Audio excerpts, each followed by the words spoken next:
Hello guys, baba kami ng cylinder head, yasang Yukon. Yan guys, maingay yung valve lifter. Yan guys, yan sa kabila, di ko pa bababa ko pa. Ito yung kanyang valve lifter. Ayan guys, di na bumalik yung spring. Yan, ito dapat maganda siya. Yan. Kasi may pressure dito yan. Yan. Sobrang ingay ng andar niya. Ito, tingnan mo yan, yung spring niya.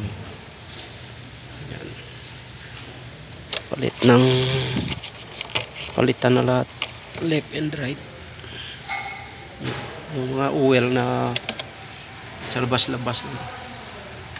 Yan yung resulta. Goods pa naman yung liner niya at saka piston. Wala pa namang plate. Yan. Ito ay Yukon D8. Parang 4K lang guys. Push rod. Ito yung camshaft niya sa loob. Ayan. Diyan yung valve lifter na pumapasok. Tapos push rod, tapos rocker arm.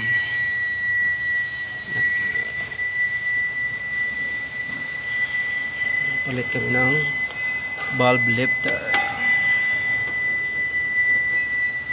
Yan guys.